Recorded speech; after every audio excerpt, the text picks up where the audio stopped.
श्रोता प्रेमियों, मैं राम सागर शास्त्री आप लोगों के समक्ष रखने जा रहा हूं एक प्रसंग, तुलसी विवाह।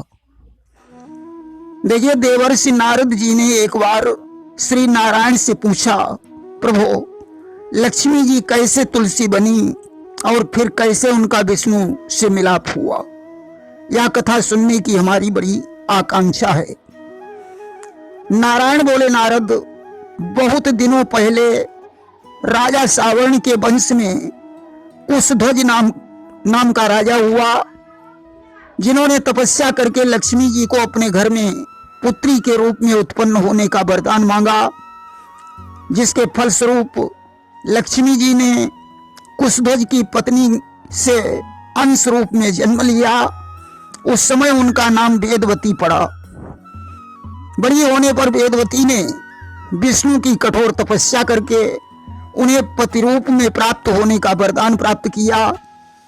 परंतु एक बार की बात है, जब वेदवती तपस्या में मग्न थी, उसी समय वहां रावण आ गया। वह उसके सौंदर्य पर मोहित हो गया और उसने वेदवती से प्रणय याचना की कि उर इच्छा अस करऊ विवाहु अपूर्वहु सुंदरी मोर उछाहु मैं लंकेश सकल जग स्वामी अदेव धनुज सब मम अनुगामी। वेदवती ने रावण को डांटा फटकारा। अस्तु क्रोधित होकर रावण ने उसे बलपूर्वक लंका ले जाने का विचार किया। वेदवती ने योगाग्नि में अपना आत्मदाह कर दिया। यही वेदवती दूसरे जन्म में धर्मध्वज राजा के घर में कन्या के रूप में उत्पन्न हुई। इनके रूप की तुलना विश्व में किसी स्त्री से न होने पर इनका नाम तुलसी पड़ा।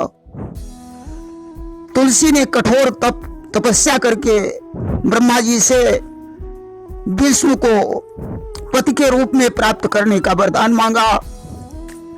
इस पर ब्रह्मा जी ने कहा, देवी, बहुत पहले श्री कृष्ण के अंश से सुदामा नामक गोप उत्पन्न हुआ था, जो राधा जी के शाप के कारण शंखचूड़ नामक निशाचर बन गया। उस जन्म में तुम और सुदामा एक दूसरे के प्रति अनुरक्त हो उठे थे, परंतु मर्यादा के कारण मनोभावों को दबा लिया था और फिर कुछ कारणवश एक दूसरे को शाप देने को विवश हो गए थे। अतः इस जन्म में तुम दोनों अपने मनोभावों को पूरा करो और शाप से मुक्त हो जाओ। पहले तुम शंखचूड़ की पत्नी बनोगी, फिर शाप से मुक्त होकर वृक्ष का रूप धारण करोगी और तब नारायण तुम्हें पति रूप में प्राप्त होंगे।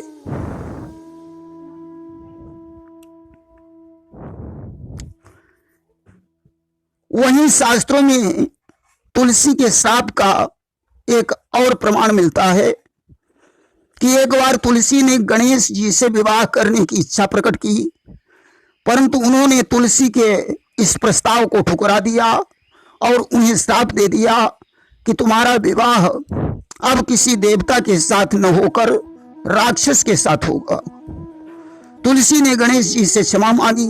तब उन्होंने कहा, विवाह के बाद तुम एक खुशबूदार पौधा बनोगी। नारायण तुम्हारी पत्तियां चढ़ाने से बहुत प्रसन्न होंगे, परंतु तुम्हारी पत्तियां हमारे लिए त्याज्य हैं।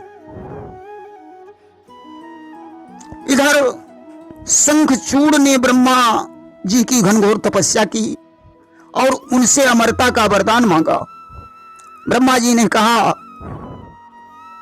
तुम बदरी वन में जाकर धर्मध्वज की पुत्री से विवाह कर लो, जिसके सतीत्व के बल से तुम्हें कोई नहीं जीत पाएगा। इस प्रकार तुलसी जब युवावस्था को प्राप्त हुई तो अचानक एक दिन उनकी भेंट शंखचूड़ से हो गई। दोनों एक ही दृष्टि में एक दूसरे पर मोहित हो गए। ब्रह्मा जी ने तत्काल वहां पहुंचकर एक दूसरे से दोनों का परिचय कराया और सारी बातें समझा बुझाकर दोनों का विवाह करवा दिया। कुछ दिनों बाद शंखचूड़ ने देव दानव किन्नर गंधर्व सभी को जीत लिया। इससे दुखी होकर सभी लोग भगवान विष्णु की शरण में पहुंचे और अपने अधिकारों को वापस दिलाने का अनुरोध किया। तत्पश्चात विष्णु जी के सुझाव पर शिव ने पुख्यदंत नामक एक गण को शंखचूड़ के पास भेजा। पुख्यदंत ने शंखचूड़ को जाकर शिव का संदेश सुनाया कि वह हस्तगत अधिकारों को वापस कर दे, परंतु शंखचूड़ ने यह स्वीकार नहीं किया। अस्तु शंकर जी ने अपनी सेना का गठन किया।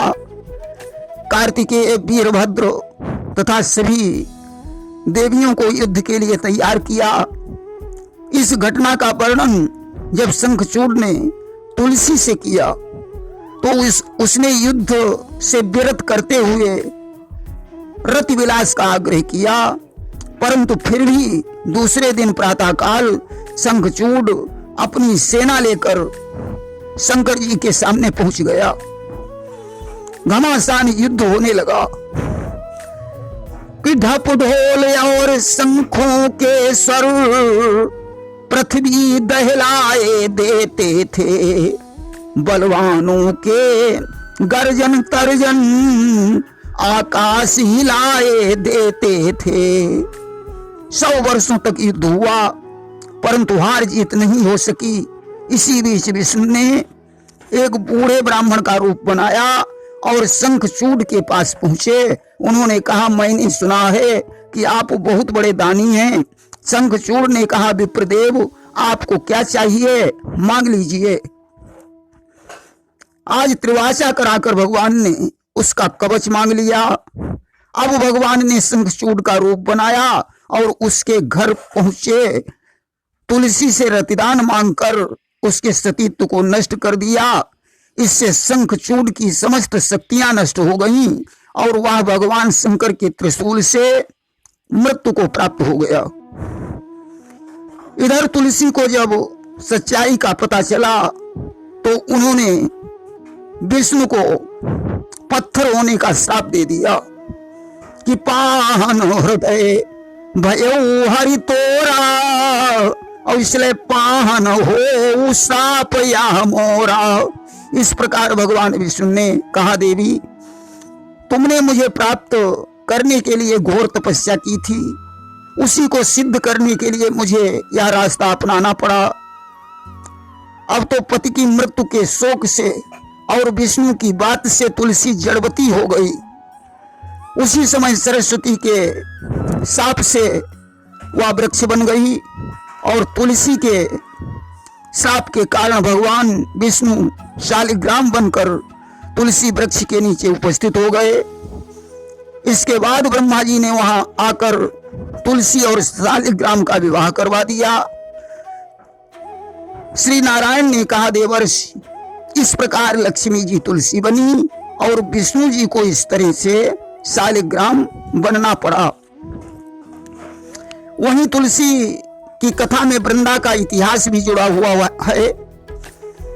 एक बार भगवान शंकर राम का नाम जपते हुए जा रहे थे। इंद्र ने उनसे दर्शनार्थ खड़े होने के लिए कहा। जब भगवान शंकर नहीं रुके तो इंद्र ने क्रोधित होकर उन पर अपना वज्र चला दिया। अब तो भगवान शंकर ने ज्यों अपना तीसरा नेत्र खोला, आग की लपटें निकलने लगी। इंद्र उस ज्वाला से जलने लगा। अस्तु वह भगवान शंकर के चरणों में गिरकर क्षमा मांगने लगा।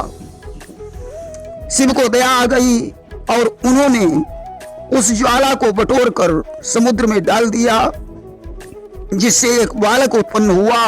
ब्रह्मा जी ने उसका नाम जालंधर रख दिया। बड़े होने पर उसने कालिनेम की पुत्री वृंदा के साथ विवाह किया। वृंदा परम सती थी। अब तो जालंधर ने बहुत बड़ी सेना बनाई और अमरावती पर चढ़ाई कर दी। देवताओं से घमासान युद्ध हुआ कि परम बली सो जीत न जाई, अवहारे सुर करी विविध लड़ाई। जब देवता उसे जीत नहीं पाए तो भगवान विष्णु की शरण में पहुंचे। विष्णु ने भी बहुत दिनों तक युद्ध किया, आखिरकार भगवान विष्णु और इंद्र ब्रह्मा के पास पहुंचे। ब्रह्मा ने कहा यह काम भगवान शंकर ही कर सकते हैं। अस्तु समस्त देवता कैलाश पर्वत पर पहुंचे। भगवान शंकर ने भूत प्रेतों को लेकर जालंधर के साथ युद्ध किया। 2 महीने घमासान युद्ध हुआ कि शंभु कीन संग्राम अपारा, धनुज महाबल मरई न मारा। अब तो भगवान शंकर ने विष्णु का ध्यान किया। भगवान विष्णु प्रकट हो गए। उन्होंने शंकर से कहा जालंधर की पत्नी वृंदा परम सती है, इसलिए तुम कुछ दिनों तक और युद्ध करो, मैं वृंदा का सत्य नष्ट करने का प्रयास करता हूं। और विष्णु ने जालंधर का रूप धारण कर वृंदा के सतीत्व को नष्ट कर दिया। अस्तु उधर जालंधर भगवान शंकर के हाथों से मारा गया। उसका धड़ और शीश आकर गिरा। वृंदा आश्चर्य में पड़ गई। भगवान विष्णु ने अपने स्वरूप को प्रकट कर दिया। विष्णु को देखकर वृंदा ने कहा, हे विष्णु, तुम्हारा हृदय पत्थर के समान है, इसलिए मैं तुम्हें श्राप देती हूं, तुम पत्थर के हो जाओगे। वृंदा अपने पति के शव के साथ सती हो गई। लक्ष्मी जी ने उसकी राख से अभिमंत्रित करके एक तुलसी का पौधा बना दिया। वृंदा के श्राप के कारण भगवान विष्णु शालिग्राम बनकर उस वृक्ष के नीचे उपस्थित हो गए कि तुलसी वृंदा रूप है, हरि हैं शालिग्राम, सिर पर धरते हैं उसे अब तक लीला धाम। प्रेम से बोलिए वृंदावन बिहारी लाल की जय।